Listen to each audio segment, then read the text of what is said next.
Sofinco, pensez votre logement pour demain. Travaux, domotique, sécurité, bien-être. Sofinco présente Sud Radio, la vie devant nous. Bienvenue sur Sud Radio avec notre nouveau rendez-vous, la vie devant nous. Chaque dimanche à 12h, avec nos invités, on va vous donner envie de vieillir avec le sourire. Vous ne le savez pas encore, mais nos meilleures années sont devant nous et on va vous le prouver. Nous allons en fait gagner plus de 30 ans en espérance de vie sur un siècle. C'est énorme. Vivre avec son âge sans être vieux, avec des conseils, des témoignages, des rencontres inspirantes. Alors, on va parler aujourd'hui notamment de santé-prévention et de ne plus avoir peur de trébucher ou tomber chez soi lorsqu'on est seul. On va parler sécurité et arnaque, comment reconnaître un faux employé municipal qui frappe à votre domicile. Et puis, on parlera habiter mieux ou autrement, comment concilier confort et plaisir de vivre. Et puis, pour finir, on va parler d'IA, d'intelligence artificielle, de domotique, de numérique et de futur. Les objets connectés, ça fait rêver, mais c'est pas si compliqué. Et puis la vie devant nous commence aujourd'hui. Alors allons-y avec notre premier invité, Mathieu à la petite. Alors Mathieu va nous dire notamment comment l'intelligence artificielle s'invite chez nous à imaginer notre monde qui communique avec votre médecin pour vous rassurer sur une tension un peu haute. Bonjour Mathieu. Bonjour. Vous êtes secrétaire général de la filière éco, acteur national rassemblant en fait les acteurs privés, publics et associatifs au service de l'adaptation de la société au vieillissement. C'est long. Si je comprends bien, en fait, c'est assez rassurant que des entreprises qui investissent en innovation se mettent notamment au service de la longévité de la vie. C'est quoi la silver economy ?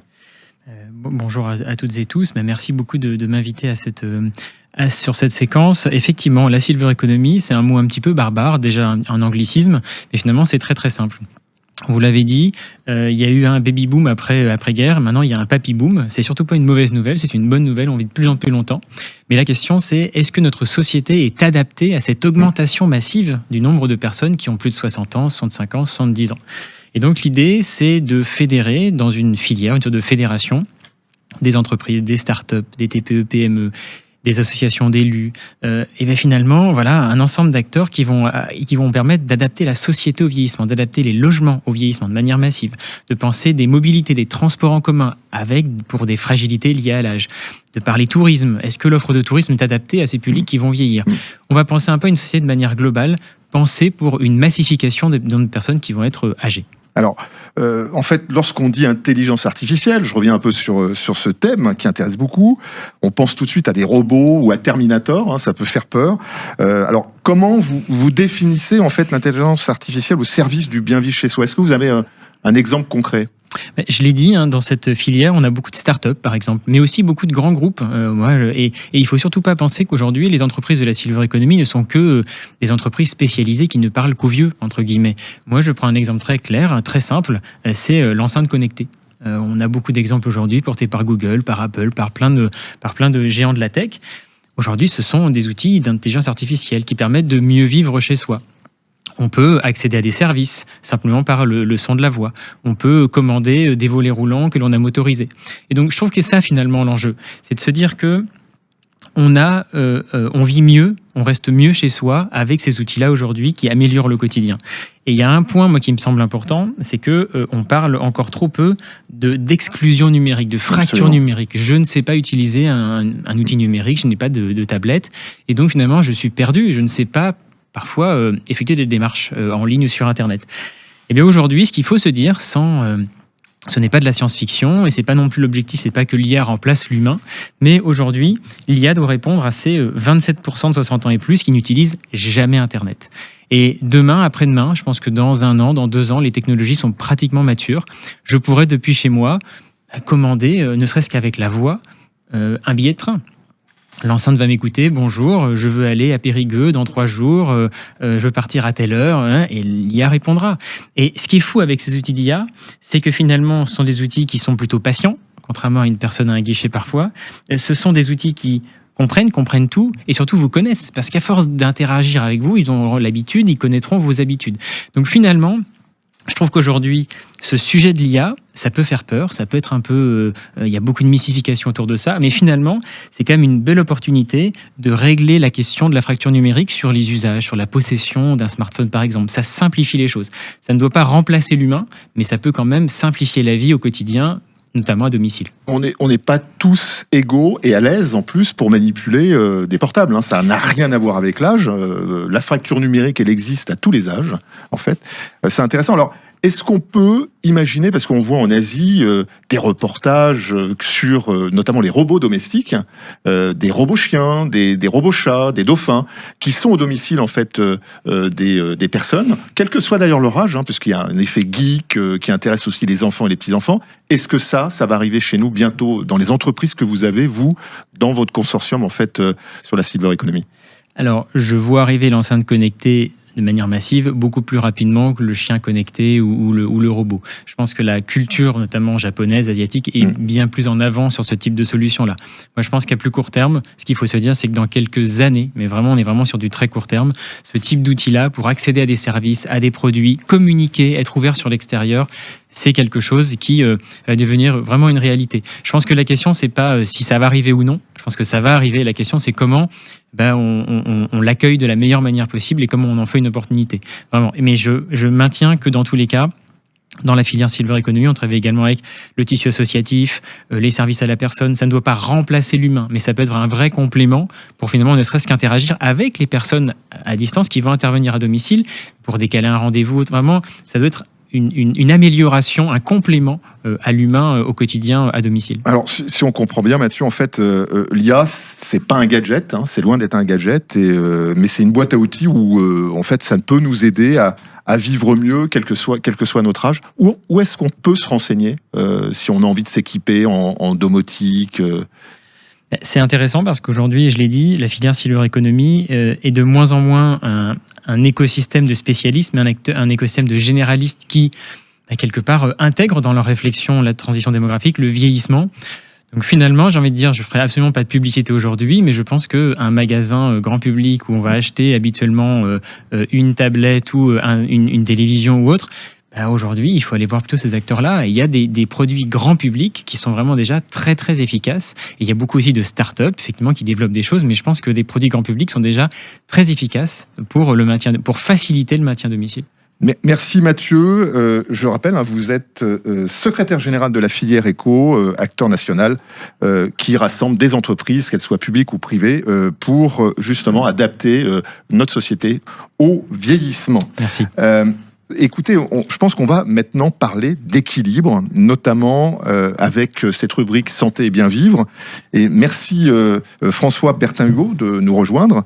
Vous êtes Bonjour. Cardio-gériatre. Alors ça, c'est intéressant. C'est le cardiologue qui est gériatre ou c'est le gériatre qui est cardiologue? Pour moi, c'est le gériatre qui est cardiologue. Il y en a d'autres qui sont cardiologues avant de gériatre. Ce qui définit la spécialité d'un médecin, c'est le dernier des mots. Voilà, donc cardio-gériatre et les gériatres. Très bien, écoutez, ça tombe bien puisque justement avant l'émission, François, vous m'avez dit le meilleur conseil que je peux donner, en fait, c'est d'avoir la liberté de vivre son âge et notamment avec des conseils de bon sens. Alors, le sujet n'est pas anodin, ne pas avoir peur de la chute ou en tout cas tout faire pour l'éviter parce que cette chute, elle peut être notamment lorsqu'on est seul, très angoissante, voire impactante. Quels sont les conseils que vous pouvez nous donner peut-être sur ce sujet? Alors juste, effectivement, vivez votre vie. Ça, c'est le premier conseil que je vous exprimais. Vivez votre rêve. Et il y a un artiste qui nous dit qu'il faut mourir malheureux. Moi, j'ai envie de vous dire qu'il faut mourir heureux. Parce que justement, vous aurez accompli ce que vous souhaitez faire et pas hésiter à un séjour linguistique en Allemagne ou à aller faire un tour sur le circuit de Manicourt. J'en connais des personnes âgées qui ont fait ça et elles s'en portent pas plus mal. Alors voilà, sur le plan de la chute, effectivement, si on prend ce sujet-là, il y a 3 éléments classiques qui nous disent que pour bien vieillir, il faut garder ce lien social, qui est extrêmement important. Il faut se nourrir correctement et faire attention à son état nutritionnel. Il faut faire de l'activité physique de façon régulière, 30 minutes 3 fois par semaine.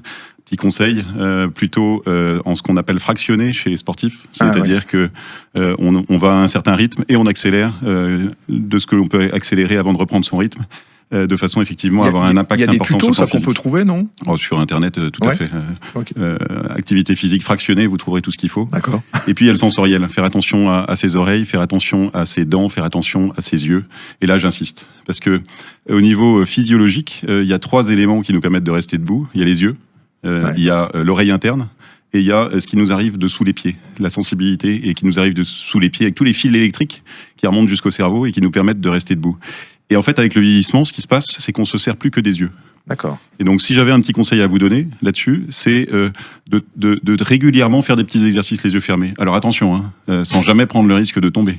Mais se mettre sur une jambe, les yeux fermés, alors là, ça devient dangereux, mais voilà, faire des exercices les yeux fermés, c'est important. En Chine, quand vous regardez les personnes âgées, elles marchent beaucoup en reculant. Voilà, parce qu'elles ont compris qu'il fallait travailler et il fallait faire travailler son cerveau avec une vision différente de la vision habituelle. Voilà. Et ce qui se passe quand effectivement on fait tout ça, quelque part on rééduque son cerveau et on éloigne le risque de chute. Quand on se met sur une jambe, on apprend au cerveau à faire plus attention à ce qui se passe sous les pieds. C'est intéressant. Alors, dans la vie de tous les jours, notamment à la maison, que ça soit une maison individuelle, un appartement, en fait, quels sont les gestes à risque que l'on soupçonne pas sur ces sujets, justement, au-delà de la chute ? Je crois que sur l'environnement, il y a des éléments essentiels, le tapis, les chaussures. Si vous avez des chaussures dans lesquelles le talon n'est pas bien pris, vous risquez de marcher à côté de la semelle et puis à ce moment-là, vous tombez. Mais il y a un élément qui est clé, c'est le sol. Est-ce que le sol est glissant, pas glissant ? Et je crois que s'il y a une chose à retenir, c'est que la salle de bain est un environnement dans lequel le risque de chute est augmenté. Voilà. Et donc ça sous-entend quoi ? Ça sous-entend que quand vous allez dans une salle de bain, vous faites attention. Éventuellement, vous allez voir pour faire en sorte que le sol justement ne soit pas mouillé. Et puis, vous allez également faire particulièrement attention aux conséquences, parce que tomber reste quelque chose d'inéluctable, mais les conséquences, elles sont catastrophiques. Et pour éviter de se casser, la première chose, c'est de savoir tomber. Moi, j'ai eu en consultation un judoka qui était très expérimenté, il tombait tout le temps, mais il se faisait jamais mal. Voilà. Et c'est vrai qu'on n'apprend pas à tomber. Donc, pour les personnes plus jeunes qui sont aussi concernées par la chute, le fait de savoir tomber, c'est quelque chose qui s'apprend en faisant du judo. Voilà. Donc ça peut être une idée quand on a 55 ans de se mettre au judo voilà, pour apprendre à tomber. Et puis bien sûr, la vitamine D, très important, donc le soleil, ou bien les ampoules. Et puis bien sûr, manger du fromage, le calcium, très important pour éventuellement faire attention, en parler à son médecin, parce qu'évidemment, il y a des médicaments qui font plus tomber que d'autres, particulièrement les antihypertenseurs.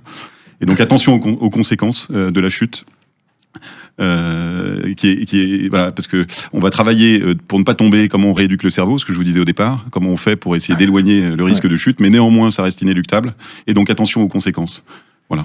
Et surtout, on n'oublie pas d'avoir son portable, en fait, parce que bien, Laurent. Vous voyez, j'ai bien retenu votre leçon.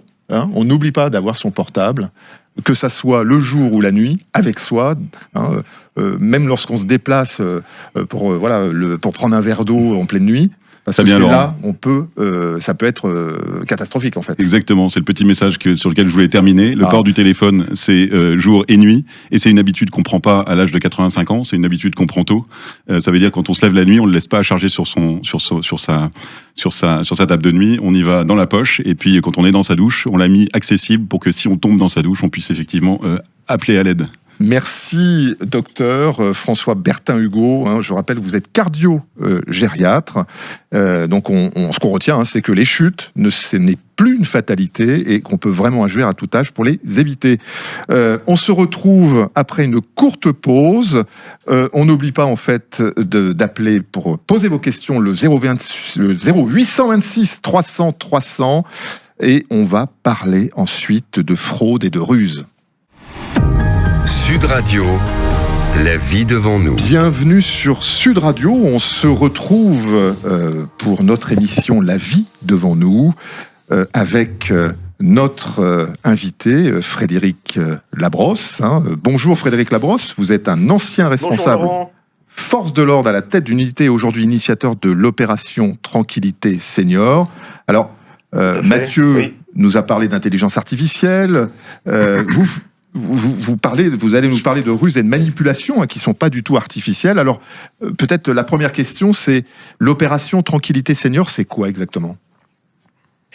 Ah bah écoutez Laurent, c'est très simple. Quand j'étais en activité et que je prenais mon service le matin, quand je lisais les procédures qui avaient été établies la veille ou durant le week-end, il y avait une chose qui m'horripilait plus que toute autre chose, c'était de constater les ruses qu'avaient utilisées des escrocs pour essayer de se faire passer pour ce qui n'était pas et aller détrousser une personne âgée, en général, une personne isolée, en se faisant passer pour un faux prestataire de service, un faux plombier, un faux facteur, et pour aller leur détrousser une vie de travail, des économies, des bijoux de famille. Ça m'a toujours horripilé. Et donc, je m'étais dit qu'à la retraite, j'essaierais d'essayer de faire profiter toutes ces personnes âgées au travers de structures, club troisième âge, résidence autonomie senior, de conseils pertinents pour leur éviter justement de se faire arnaquer par ces faux prestataires de services.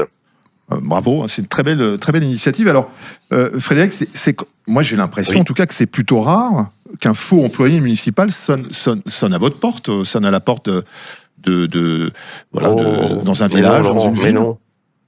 Mais non, mon cher Laurent, on est en 2025, malheureusement, c'est devenu monnaie courante. Vous voyez, la semaine dernière, je vous donne un exemple concret, c'est le type qui est habillé, bien sûr, avec une salopette, un bleu de travail, arrive avec une trousse à outils chez la petite dame, une personne âgée.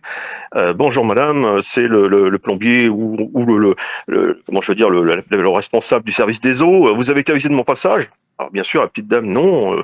Ah bah écoutez, madame, je venais pour faire le test au plomb. L'eau a été affectée par le plomb.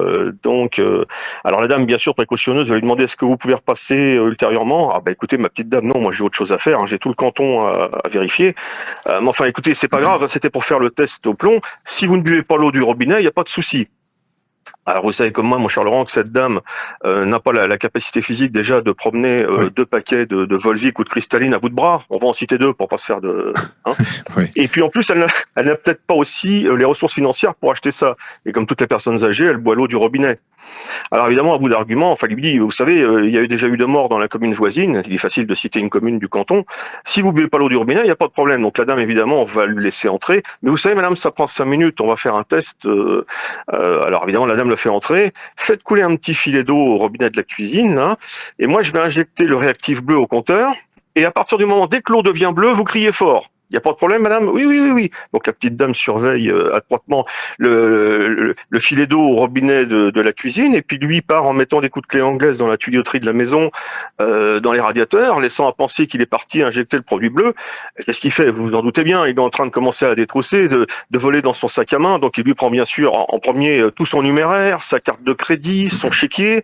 Après, s'il a le temps, il va aller dans la chambre, vérifier très rapidement dans l'armoire, la table de chevet, ça va madame, c'est toujours pas bleu? Non, la petite dame elle surveille, hein. Le secrétaire s'il y en a un, donc il va prendre toutes les économies. Et en général, cette brave dame, quand il s'en va, lui adresse ses plus sincères remerciements parce qu'il la rassure en lui disant que l'eau n'était pas plombée, elle peut se rassurer, elle peut continuer à en boire. Voilà le... Oui, non, c'est vraiment un sujet qui on n'arrive pas à y croire en fait. Hein, même si je suis vigilant. Alors, malheureusement, qu'il y a des pièges qui trompent même les plus méfiants, parce que c'est vrai que. Écoutez, ce que je dirais, Laurent, c'est vraiment en tout premier, c'est qu'on n'est jamais entré un inconnu chez soi. Hein.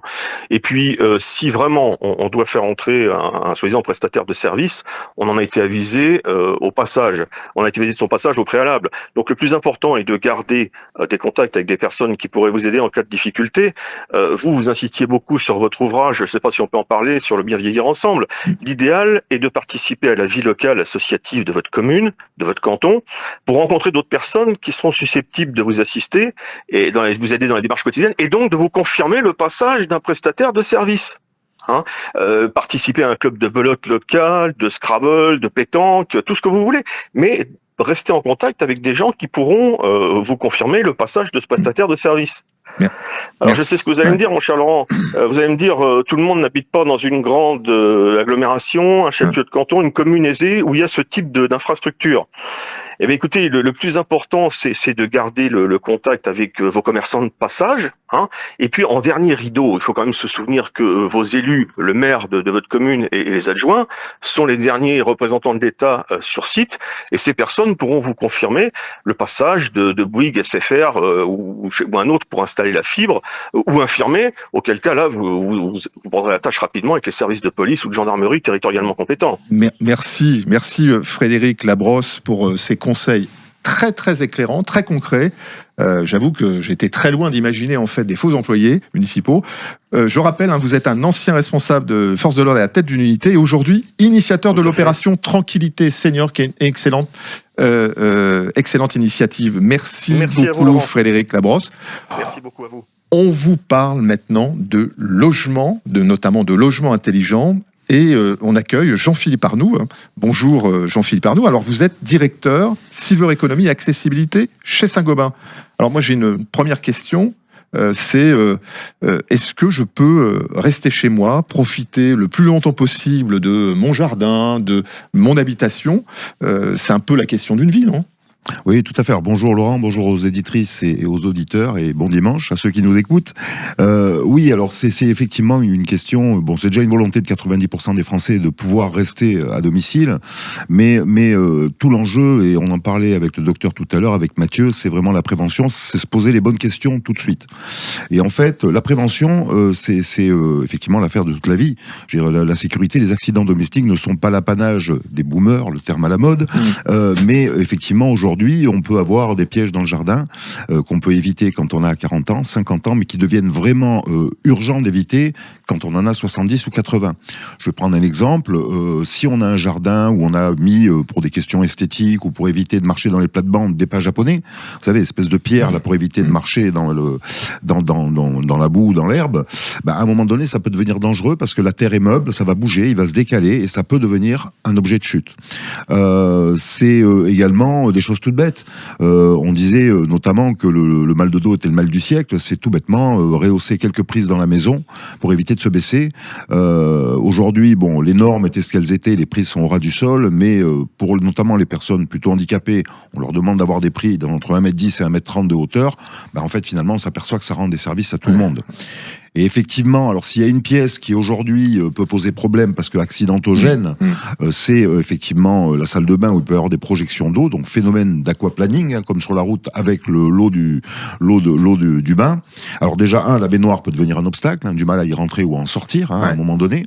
Donc d'où effectivement intérêt d'avoir aussi pas trop loin à portée de main sur le lavabo ou sur le meuble de salle de bain, le portable. Il y a une dame à Marseille qui est restée 3 jours bloquée dans sa baignoire. Alors heureusement que c'était dans la baignoire d'ailleurs parce qu'elle a pu boire, les pompiers l'ont retrouvée, elle était vivante et voilà, mais c'est dire à quel point il est important d'avoir des dispositifs d'alerte, je dirais, comme le docteur le précisait, avec son portable pas très loin. Plus on est âgé, plus la chute, enfin plus la station au sol dure longtemps et plus les conséquences sont graves. Alors, quand on emménage en fait, ou on fait des travaux, quelles sont les erreurs classiques qu'on pourrait éviter dès le départ, sans tomber dans l'idée qu'on va se construire une résidence médicalisée? Parce que c'est un peu ça aussi la hantise de se mettre des barres de maintien un peu partout. Il y a quand même quelque chose de... Enfin, c'est plus moderne, j'ai l'impression. Alors, oui, tout est plus moderne. Les barres de maintien, déjà, sont très esthétiques. Il y a des barres de couleur, alors à la fois pour l'esthétique, mais aussi le contraste visuel, pour les repérer rapidement. Comme je dis, finalement, une barre de 60 cm qui est posée à l'horizontale, c'est ni plus ni moins qu'un porte-serviette, mais robuste et qui tient. Donc, on peut le mettre en bout de douche, et ça permet d'avoir accès à son lave de toilette pour se sécher dans la douche. Et pas, je dirais, au milieu de la pièce, ou pire, traverser la salle de bain les pieds mouillés pour aller chercher le peignoir qui est accroché à la porte d'entrée, généralement. Voilà. Bon. Donc c'est des choses toutes bêtes comme ça. C'est automatiser son éclairage. Ça coûte plus rien aujourd'hui, mais effectivement, c'est un confort tout au long de sa vie. On avance dans le jardin ou dans les parties communes, et puis ça s'allume. Bon, ça fait des économies d'énergie. Souvent, on pense à ça. Mais à un moment donné, ça permet aussi de repérer des obstacles. Idem pour l'intérieur, en fait. Alors, automatiser l'éclairage du couloir va aider à se réveiller, donc à retrouver plus rapidement le sens de l'équilibre. Et ça vaut 10-15 € aujourd'hui. Alors, soit on fait des choses dès la conception avec des détecteurs de mouvement intégrés, sinon il existe aujourd'hui des petites ampoules avec détecteurs intégrés qu'on trouve aujourd'hui dans n'importe quelle surface de bricolage. Donc, aujourd'hui, effectivement, il y a beaucoup d'astuces et beaucoup de bon sens. Le micro-ondes à la bonne hauteur. Quand vous allez voir souvent on change sa cuisine vers 60-65 ans, Meubles bas, on prévoit plutôt des tiroirs pour une préhension par le dessus. On évite des meubles hauts trop hauts. Ça a été à la mode, ça, de mettre les meubles à 3 mètres de hauteur, mais ça oblige ça à monter sur un escabeau et accélérer le risque de chute. Mais surtout, je dirais surtout le micro-ondes à la bonne hauteur et le frigo surélevé. Je rentre de faire mes courses, j'ai pas besoin de me baisser pour ranger ma salade, mes légumes, puisque là aussi les habitudes alimentaires changent. Alors c'est vrai que en France, on sait que les couchages sont toujours au premier étage. Lorsqu'on a une maison, la chance d'avoir une maison. Lorsqu'on veut aménager justement une pièce au rez-de-chaussée, une pièce notamment pour se coucher, est-ce que, il y a une question qui se pose tout de suite, c'est comment je peux avoir les moyens, c'est le financement. Est-ce qu'il y a des aides aujourd'hui pour pouvoir adapter son logement ? Vous avez des aides, donc en fait, il faut se renseigner auprès du site internet de l'Agence nationale de l'habitat, l'ANA, ANAH, donc ana.gouv.fr. Voilà, donc bien d'attention, .gouv.fr parce qu'on peut, voilà. Alors on scrolle, en fait, on fait défiler un peu Internet. J'ai eu une dame ce matin qui me disait qu'elle était tombée sur un moteur de calcul d'aide, et évidemment c'était des margoulins derrière qui captaient ses coordonnées pour essayer de lui vendre je sais pas quoi. Bon bref, et notamment l'ANA vient d'éditer un guide, un pas à pas sur les aides qui concerne 60 à 70% de la population, ce qu'on appelle les revenus modestes et très modestes, mais on sait que voilà les retraites moyennes des Français font que 70% sont éligibles. Et donc là, il y a tout un tas d'exemples. Et puis, vous avez les guichets France Rénov', qui dépendent de l'Agence nationale de l'habitat, qui vont vous renseigner, vous prendre par la main. Aujourd'hui, toutes les aides ont été conçues, d'ailleurs, avec la filière cyberéconomie et le ministère du Logement, pour qu'un accompagnateur de travaux soit là pour accompagner la personne, souvent accompagné d'un ergothérapeute, pour repérer tout ce qu'on peut financer et le faire d'un coup. Et d'ailleurs, c'est cumulable même avec des aides à la rénovation énergétique. Et puis des banques qui commencent aussi, je dirais, à aider les populations à financer. Donc voilà, donc l'écosystème se met en place depuis 2 ans. C'est très bien. C'est très intéressant. Merci beaucoup, Jean-Philippe Arnoux. Je rappelle que vous êtes directeur Silver Economy et accessibilité chez Saint-Gobain. On en reparlera parce que c'est que le début et rester chez soi et bien vivre chez soi, et c'est quand même quelque chose qui nous donne du bonheur, notamment pour le dimanche. Écoutez, on se retrouve la semaine prochaine. On parlera notamment d'apprentissage et pourquoi pas retourner à l'école, un peu de finance et puis comment améliorer notamment son pouvoir d'achat. Bref, quelques clés utiles. On n'oublie pas toutes vos questions au 0826 300 300. Et puis pour celles et ceux qui souhaitent réécouter ou partager l'émission en podcast, c'est sur sudradio.fr. Bon dimanche, portez-vous bien et je vous laisse en compagnie de Christophe Debien pour La Planète Demain sur Sud Radio. Sud Radio, la vie devant nous. Avec Sofinco, pensez votre logement pour demain. Travaux, domotique, sécurité, bien-être.